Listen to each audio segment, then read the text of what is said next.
सियासत में गठबंधन तो सपा और बसपा का तब भी देखने को मिला था। अगर गेस्ट हाउस कांड की बात है तो वह काफी टाइम पहले हुआ था, जिसके बाद आप एक साथ आते हुए नजर आए थे। हमने देखा कि मंच पर डिंपल यादव में उत्तर प्रदेश की सियासत में एक अलग ही परचम लहराया था। एक वक्त वह मुख्यमंत्री भी रही हैं और उनके कार्यकाल में हमने देखा है कि उत्तर प्रदेश की सियासत में क्या कुछ बड़े बदलाव होते हुए नजर आए। तो उन्हीं चीजों को देखते हुए दलित वोट बैंक को जिस तरह से उन्होंने बखूबी संभाल कर रखा मायावती ने, उसे नेक्स्ट 9 न्यूज़ में आपका बहुत बहुत स्वागत है। मैं हूं आपके साथ अबरारुल हक रहमानी।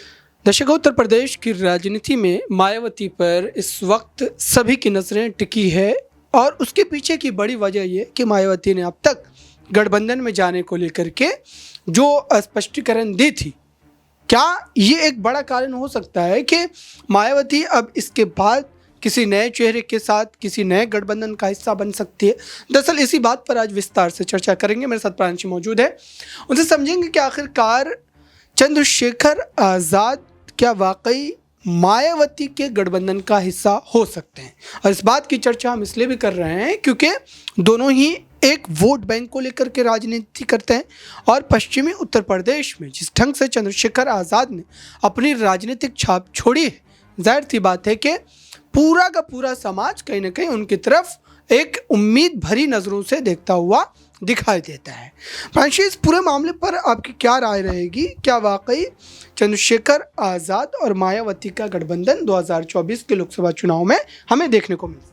देखिए, जिस तरह से यहाँ पर चंद्रशेखर आजाद ने अपनी बातें रखी हैं, उसी लिहाज से यहाँ पर देखा जा रहा है कि कहीं ना कहीं आजाद की तरफ से एक बड़ी पहल की जा सकती है, क्योंकि चंद्रशेखर आजाद पर जब से हमला हुआ तब से वह लगातार बयानबाजी कर रहे हैं। उन्होंने तो ये तक कहा था कि मायावती ने जो उनका हाल चाल नहीं जाना है, जरूर इसमें उनकी कोई मजबूरी होगी, लेकिन वह कहते हैं वो मेरी माँ के समान है। और दूसरी ही अपने एक निजी इंटरव्यू में आजाद का कहना ये तक रहा था कि कोई ना कोई पल तो ऐसा आएगा जब वह कहेंगी कि आइए आप कमान संभालिए। यानी कि कहीं ना कहीं एक लालसा उनमें रही है कि मायावती जरूर आएंगी और मायावती के लिए जिस तरीके से वह अपनी बात कहते हैं वह उन्हें एक अपने गुरु की तरह मानते हैं कि उनसे उन्हें काफी कुछ सीखने को मिला है।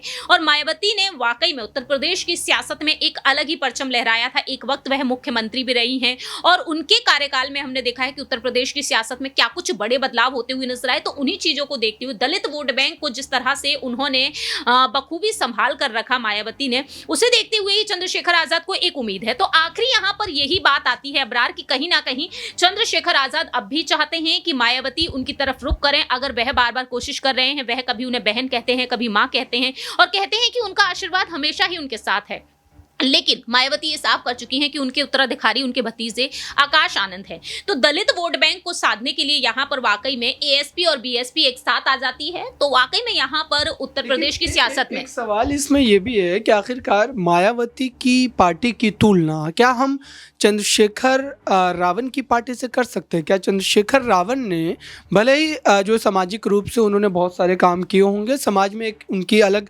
पहचान है और मात्र उत्तर प्रदेश ही नहीं बल्कि देश के कई अलग अलग राज्यों में भी, लेकिन उसके बावजूद भी क्या मायावती अगर ये गठबंधन करती है तो अगर मायावती के दृष्टिकोण से इस मामले को समझे तो क्या उनका ये राजनीतिक नुकसान नहीं होगा? क्योंकि आप जानबूझ करके अपने उस वोट बैंक में एक हिस्सेदार को शामिल कर रहे हैं। अगर इस नज़रिए से देखा जाए तो आपको क्या लगता है कि मायावती का क्या नुकसान हो जाए? देखिए, जिस तरह से यहाँ पर मायावती पर अगर बात कर ली जाए, नुकसान वाली बात, नुकसान तो वैसे भी होता हुआ नजर आ रहा है। विधानसभा चुनाव में हमने देखा कि इस पार्टी का, कांग्रेस पार्टी का सुपड़ा साफ ही हो गया। बीजेपी यहाँ पर ज्यादा से ज्यादा सीटों पर जीत हासिल की और वहीं समाजवादी पार्टी यहाँ पर कम सीटों पर सिमटती हुई नजर आई। तो अब भी यहाँ पर मायावती का नुकसान ही होगा, क्योंकि अकेले ही अपने दम पर इस पार्टी को वह देखा जाए लोकसभा चुनाव के लिए आगे कर चुके हैं। 80 लोकसभा सीटों को लेकर दावा है, जिसमें से 35 सीटों पर हिस्सेदारी कहीं ना कहीं समाजवादी पार्टी लेती हुई नजर आ रही है। 35 पर यहाँ पर कोई अन्य पार्टी, और बीजेपी पूरी 80 की 80 लोकसभा सीटें चाहती है। तो जाहिर है अबरार यहाँ पर मायावती को भारी नुकसान ही होगा। लेकिन चंद्रशेखर आजाद अगर साथ आ जाते हैं तो उनके क्षेत्र का वोट बैंक और उनके क्षेत्र का वोट बैंक कहीं ना कहीं मिलकर यहाँ पर कुछ सीटों पर तो बढ़त देखने को मिलेगी ही मिलेगी। बिल्कुल जो है इस तरीके की स्थिति बन सकती है दर्शकों। लेकिन 2-3 सवाल और है मेरे जहन में, वो भी मैं ले लेता हूँ। दरअसल इस समय जिन जिन बातों को लेकर के हम चर्चा कर रहे हैं उसमें एक बड़ी बहस का विषय ये भी है कि अखिलेश यादव ने जो आरएलडी के साथ गठबंधन किया और इस गठबंधन के बाद वो जब अपनी बातों को रख रहे थे, तब इस दरमियान उनसे एक पत्रकार ने सवाल पूछा क्या मायावती के साथ भी ये स्थिति बन सकती है। तो इस पर उनका ये जवाब था कि वो बहन जी को प्रधानमंत्री बनाना चाहते थे, लेकिन इस पूरे मामले में वो बात जो है वो बन नहीं पाई। तो क्या अखिलेश यादव ये चाहते हैं कि गठबंधन हो मायावती के साथ, और क्या अखिलेश यादव भी गठबंधन का हिस्सा हो सकते हैं? क्योंकि मायावती ने तो ये साफ तौर पर कह दिया था कि यादवों का वोट उनको नहीं मिला। तो क्या ये स्थिति भी अगर एक दूसरे नज़रिए से हम देखने की कोशिश करें तो क्या चंद्रशेखर रावण के अलावा अखिलेश यादव भी एक विकल्प बन? देखिए, अखिलेश यादव के बारे में अगर बात कर ली जाए तो यहाँ पर संभावनाएं तो नजर आई हैं कि कहीं ना कहीं उत्तर प्रदेश की सियासत में सपा बसपा का गठबंधन हमें नजर आ सकता है, क्योंकि राजनीतिक तौर पर यहाँ पर देखा जा सकता है मायावती जो अपनी प्रेस कॉन्फ्रेंस में कहती हुई नजर आई कि वह किसी भी दल के साथ नहीं जुड़ेंगी। और अगर बात कर ली जाए ट्विटर पर तो उन्होंने किस तरह से पोस्ट साझा किए। एक वक्त मायावती ने यह तक कहा कि अगर यूपी में यहाँ पर देखा जाए सपा और बसपा का गठबंधन कहीं ना कहीं राज कर रहा होता यदि गेस्ट हाउस कांड ना हुआ होता। तो 1995 के दौरान वो कांड हुआ था, गेस्ट हाउस कांड, और ऐसे में देखा गया कि समाजवादी पार्टी के खिलाफ जमकर जहर भी उन्होंने उगला था और आज भी वह उस कांड को लेकर आहत होती हुई नजर आती हैं।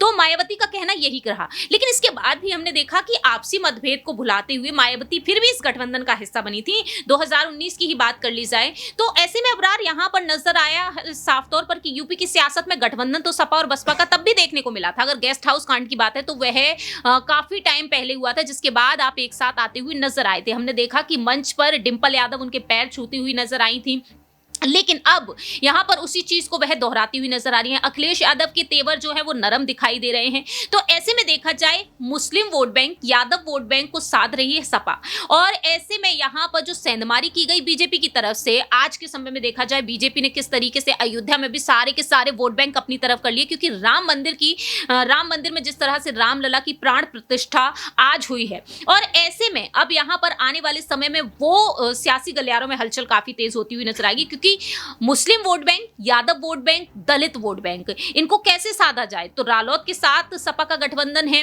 साथ ही साथ यहां पर देखा जाए एएसपी के साथ भी है। अगर बसपा आ जाती है तो सोने पे सुहागा वाली बात हो जाएगी, क्योंकि यहां पर आप ज्यादा से ज्यादा वोट बैंक को संभालते हुए नजर आएंगे। तो मुझे लगता है कि इंडिया गठबंधन में तो नहीं, लेकिन मायावती के समाजवादी पार्टी के साथ गठबंधन में आने के चांसेस कहीं ना कहीं ज्यादा है, क्योंकि 3 से 4 महीने का वक्त अभी भी बाकी है। एक छोटा सा सवाल राम मंदिर से जुड़ा रहेगा, क्योंकि आज बड़ा दिन है, प्राण प्रतिष्ठा का दिन है, और जाहिर सी बात है कि तमाम राजनीतिक दलों पर सभी की नजरें टिकी है। मायावती और राम मंदिर से जुड़ा एक सवाल ये कि मायावती ने इस पूरे जो है बातचीत में जब वो पत्रकार वार्ता कर रही थी, उस समय एक सवाल आया कि वो क्या वहाँ पहुँचने वाली है। इस पर मायावती का ये जवाब रहा कि वो इसका विरोध नहीं करती हैं, लेकिन किसी अपने निजी कारणों की वजह से वो यहाँ वहाँ जो है नहीं पहुँच पा रही है। और दूसरी चीज़ उन्होंने साथ में जोड़ते हुए ये भी कहा कि आने वाले भविष्य में अगर बाबरी मस्जिद को लेकर के भी इस तरीके की कोई जो है कार्यक्रम का आयोजन किया जाता है तो वो वहाँ भी पहुँचेंगे। इस बयान को आप कैसे देखती हैं? क्या ये कहीं ना कहीं वो अपने वोट बैंक को बचाने के लिए दे रही हैं? किस तरीके की आपकी प्रतिक्रिया? देखिए, यहाँ पर मायावती ने बीजेपी को लेकर जिस तरीके से उन्होंने बात रखी, तो कहीं ना कहीं इस फैसले को ये भी इनके इस बयान को ये भी देखा गया कि बीजेपी के इस फैसले से वह खुश है, क्योंकि दूसरी तरफ विपक्षी दलों के नेताओं को देख रहे हैं कि बीजेपी इस पर राजनीति कर रही है और इसे एक राजनीतिक मुद्दा बनाए जाने की कोशिश की। लेकिन मायावती ने हंसते हंसते से स्वीकार किया कि निमंत्रण मिला है, ये बहुत ही अच्छी बात है, मैं इसे स्वीकार करती हूँ, स्वागत करती हूँ कि रामलला की प्राण प्रतिष्ठा अब होने जा रही है, जिसका हमें लंबे वक्त से इंतजार था। लेकिन बाबरी मस्जिद को लेकर भी उन्होंने बात रखी। अब ऐसे में मायावती कहीं ना कहीं बचने बचाने की कोशिश भी करती हुई नजर आई है, क्योंकि केंद्र की मोदी सरकार पर आज के समय में वह निशाना क्यों साधती हैं। हमने देखा कि कैसे वह यहां पर महंगाई बेरोजगारी को लेकर अपनी बात रखी थी। तो मायावती की रणनीतियों में पहले से ज्यादा अब पर रुख किया जाए तो वह तंज कम ही कसती हैं।